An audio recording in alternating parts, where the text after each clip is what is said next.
Hello, hello. This is Blues with Saturn Blues Gaming. Not doing much gaming today, because I want to kind of shed some light on everything that's kind of going on in California and why, Black people are particularly upset at what's going on. And also, I just kind of want to shed some light because a lot of shit's going on, especially on TikTok. Of course, TikTok, right? But I wanted to shed some light because a lot of things are getting muddled and a lot of things are getting confused with with why Black people aren't protesting in LA. So I just wanted to, set the record straight and kind of give people a clearer picture of everything. And that picture is the one right next to me. And I'll explain everything from last year to current. And I don't have any scripts for this at all. It's all off the top of my head. It's kind of like my feelings on the matter. And if you guys want to see more of these thoughts, like, comment, and subscribe and all that jazz. Okay, so let's get started. So in 2024, or actually let's rewind it a bit. Back in, 2023, when the October 7th attack happened, and Israel not only overreacted, but they used this as their chance to completely G-side Palestine and to take over the Holy Land. Because a lot of people forget that Jesus was born in Palestine. The people that are in Palestine are descendants from those of his time. And there are a lot of reasons how this started off. Like I said, this has been going on longer since, I've been alive. Any of us have been alive, really. A lot of people forget that, but this has been going on for like longer than 75 years. But when everything popped up and Israel got out of control, a lot of people were pissed at the Democrats, specifically Biden, for, like basically siding with Israel, and justified, because Biden was very, like, we all know that America is fucking selfish and warmongering at times, all the time. And they have to have their fingers in every fucking pie imaginable. And Israel is just a way for America to, keep something in the Middle East, So we all know that. So fast forward to when Biden drops out. Everyone was wanting him to drop out because of the horrendous, debate that he had, which is crazy because he did fine. He did worse. Like, he did worse than he did when he first had a debate. But compared to Fanta 47, he did fine. But everyone blew up, right? And this is just a quick sidebar. This is where, like, everyone, continues to keep saying washing 47, because he was up there talking a lie per second, and all people could think about was Biden at the time. And I hate Biden, but I'm like, this is clearly every news station wanting 47 to win. So to our amazement, Biden drops out. Now, when Kamala stepped up to the plate, now a lot of like the pro-Palestinian movement, they rightfully went after Biden, because Biden, kowtowing to Israel, right? So totally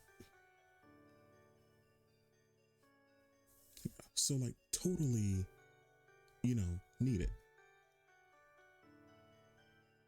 With that said, however, when Kamala stepped up to the plate, when Biden stepped down, I remember in real time, like there were a lot of candidates people was talking. They were talking about Gretchen Whitmer. How'd that turn out after she bent the knee to Trump? You know, um, Gavin Newsom. How did that turn out after playing footsies with Charlie Kirk in the right? And of course, Bernie Sanders didn't put his foot in there, but of course he had something to say. People tossed in a lot of different names, but then with Kamala being the very last one, but Biden gave it to her. She took the plate. She had less than 100 and something days to do anything, right? I remember in real time how the pro-Palestinian movement, and I'm not talking about people in Palestine, to be very specific, the people in Palestine needed help and they still need help now more than ever. The pro-Palestinian movement, on the other hand, especially, on TikTok and things like that, I sincerely feel like they were purchased. Why do I think that? Because they despised Kamala from the jump.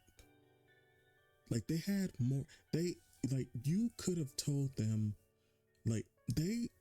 they sincerely believed that Kamala was the cause of it all. It was that bad. They hated her from jump. And it only got worse when she was like, hey, I'll listen to you, but please let me speak. And then it got even worse after that. It got to the point where they would never say anything bad about, 47. They stopped saying bad things about Biden. They went after Kamala. Now a lot of black people, in America, except the 27% of black people here in the exit polls, those are just coons. We don't worry about them. But the majority of us, we knew that we have to vote pragmatically. We never see, a lot of people don't understand, but because they're separated from all of that, but black people never had someone that they could be like, I'm gonna vote with my morals. We are very pragmatic because of how, because of the systematic racism we've been in due to chattel slavery, that, I'm here in America. My ancestors came here. My grandparents fought in the civil rights movement. So literally everything that's happened, and past that, we've always voted pragmatically. Even with Obama, we voted pragmatically. I remember my mom, she was like, I'm gonna vote for this other guy because there's no way Obama's gonna win. And that was during the primary, and when Obama won, she voted for him. But she was like, there's no way he's gonna win. But we never vote with our morals or what we want. We vote for what we know, what we're against. So, or the best way I can describe it is, we're voting for our opposition. Who's the better person we can protest under in case shit gets tough? Do we want, a C rank enemy or an S rank enemy? So it's always been a very pragmatic approach for us when we vote. And yeah, a lot of us were excited. Oh yeah, a female black president, but a lot of people wouldn't vote for a woman. And yeah, she had her problems. And yeah, she had her problems, especially when Biden's team got into her ear to muzzle Tim Walz. There's a lot of problems that Kamala had, a lot of them, appealing to the moderates, Liz Cheney, Dick Cheney.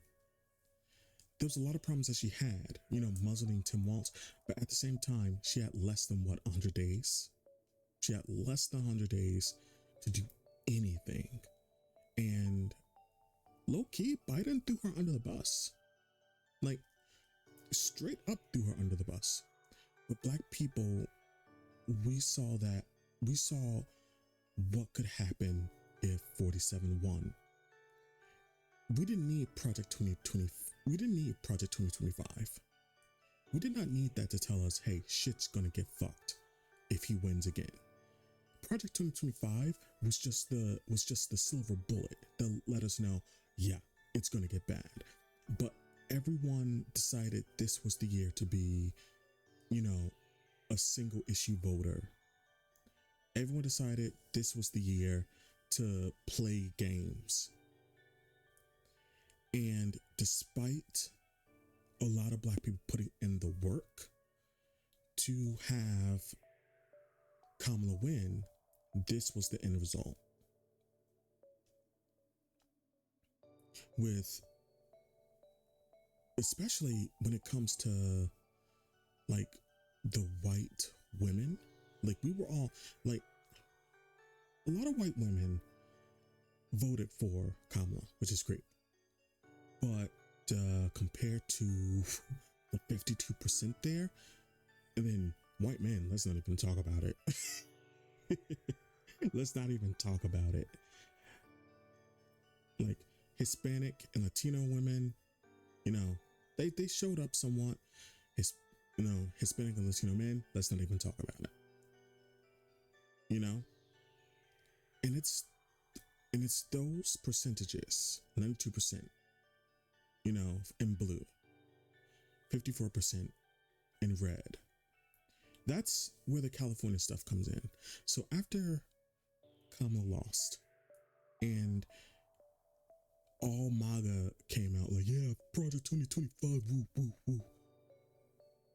Immediately after that all happened,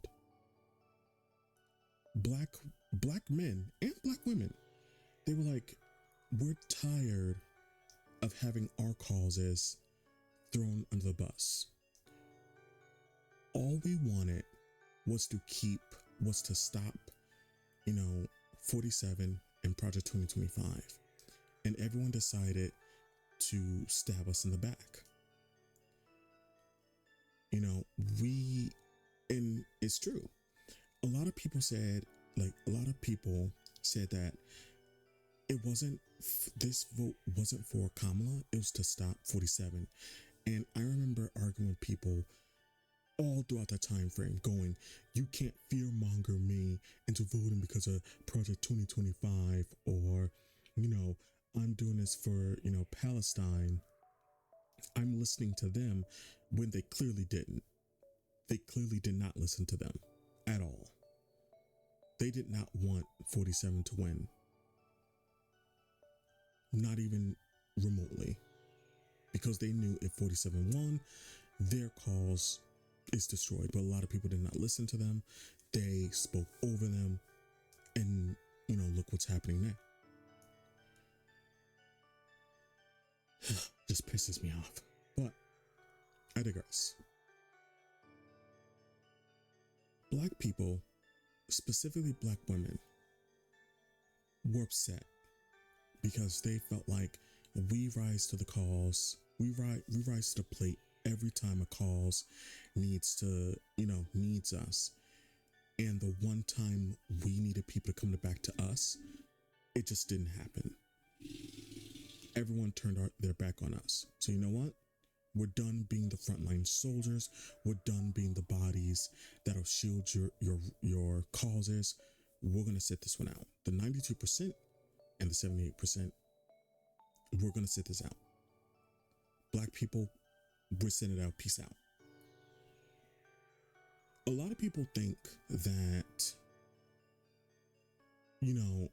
I remember when people start saying that, like, hey, we're done protesting. We need to mind our own peace. A lot of people got mad at black people, especially on again, TikTok. People were like, no, we really need you and stuff like that. And it's like, a lot of black people were like, this was also avoidable. It was an open book test and all of you failed. All of you failed. And it's like, can't win for nothing. You go for their cause, our causes don't get backed up. You don't go for their cause, people are mad about why you're not fighting for our cause. Can't win. But that's where the whole 92% thing comes in. Black people were tired of their voices not being heard with their supposed allies and the active stabbing in the back in 2024 leading to this. Because all they wanted was to keep us stabilized so they can help out with the more important causes. Now they can't help out with anything. Like America, we're not a democracy anymore. Like I hope that's obvious now. And so this is what Black people have been trying to avoid, because we've been down this road before. It was bad. People just need to relearn this lesson, I guess. So fast forward a bit. Black people arresting. Fast forward to the California riots. Latino people are under attack by, ICE, by ice cubes.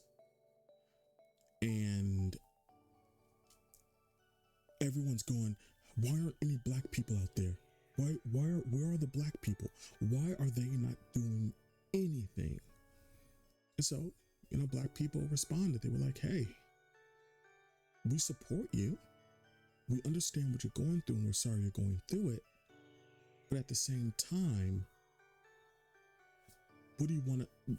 No, we need to value our peace. We sympathize with what's going on. We understand what's going on. We understand the risk, but we're tired. We'd be fighting for everyone's rights since the civil rights movement, and all we've gotten is nothing. Because on their end of it, all of this, people that voted for, 47, it's because they voted to the proximity of whiteness. They want, like, a lot of people don't know this, but a lot of people around the world, especially in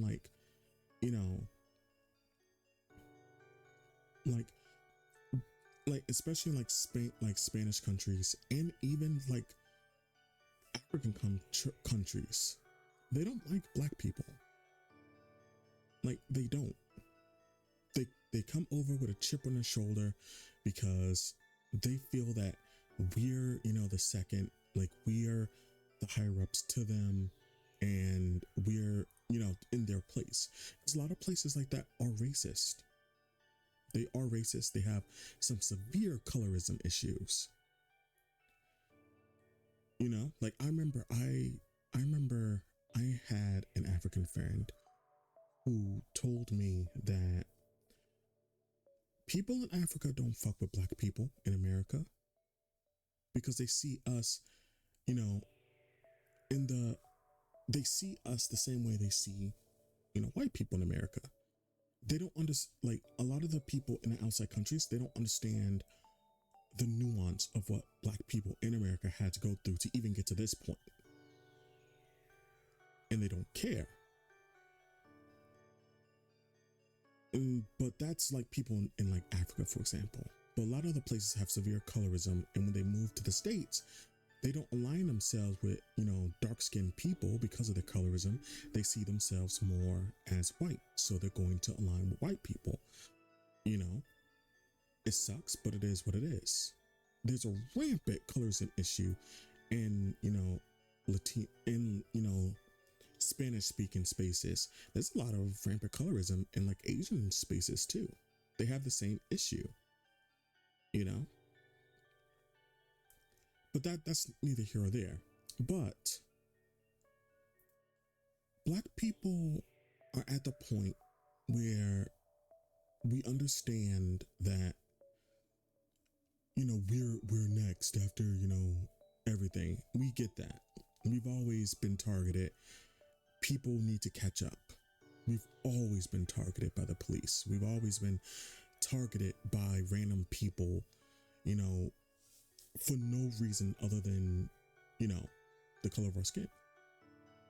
We've always been targets. So we understand whether like, oh yeah, but you'll be next. It's like we're always next. And we're always first. We're not mad at, Latino people. We're not mad at anyone. We're mad because of the transactional solidarity. Whenever there was a cause needed, we would step up to the plate and be the shields that you guys needed, that all these other causes needed. We were 100% 10 toes down when Palestine was happening and is happening. 10 toes down, didn't hesitate. We have people talking about how we can't be happy, we can't do anything, we have to sacrifice ourselves. I remember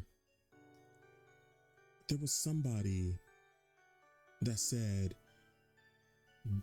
we don't care what happens to, you guys in America. We only want Palestine safe. We don't care if you guys have to burn.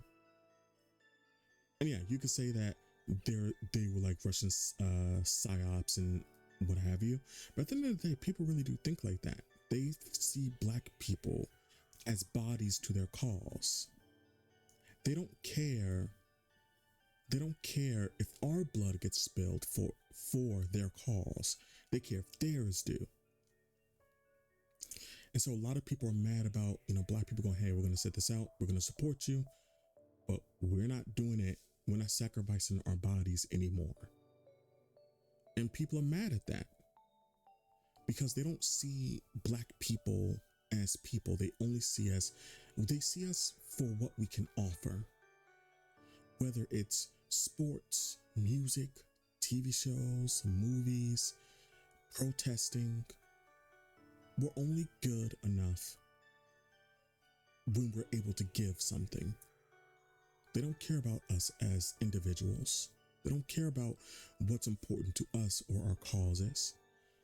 All we are just bodies for whatever they want us to be. And that's why Black people have taken a step back. And of course you have, because we're not a monolith, of course, you have Black people, going against the grain, like, hey guys, this 92% thing is sounding like MAGA and fashion. It's like, shut the fuck up. No, it's not. You've lost the plot. We can gather our breath.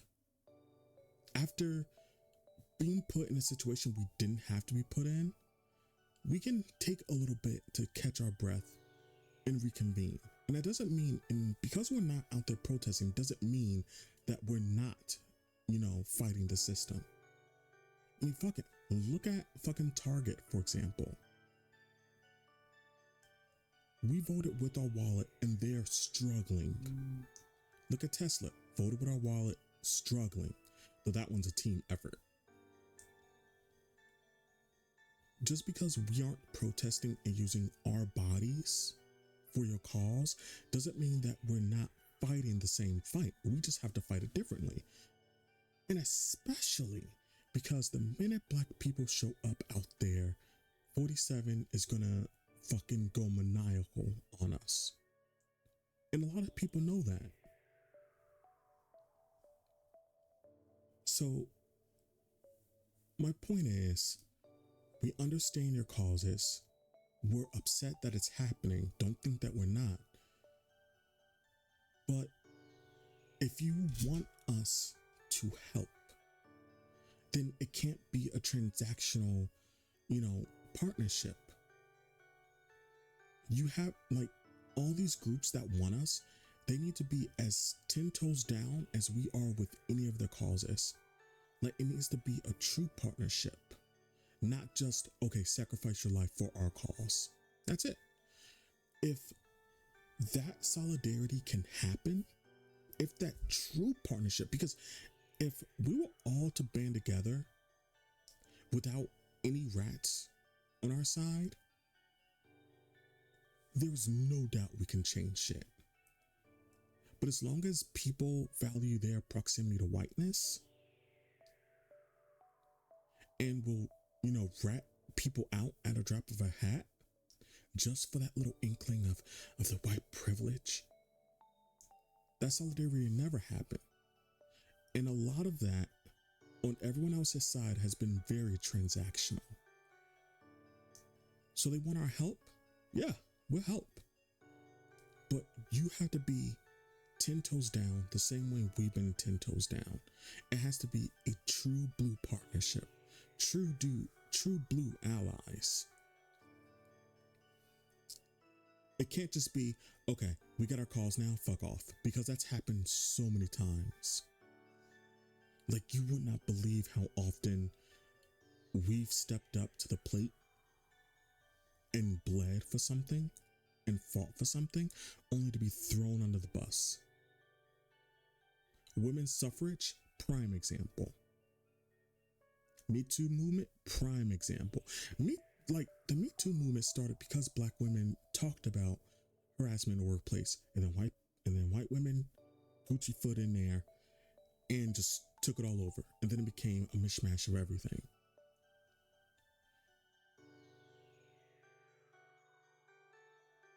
Yeah, I said it. So I hope that explained what's going on. So to sum it all up, Black people care, but the tide of the transactional partnerships and, transactional allyship that people give us, and then when their side is done, they leave us to the wolves. Either be a true ally or don't bother us for shit. That's pretty much it. So, this has been Blues with Saturn Blues Gaming. And farewell.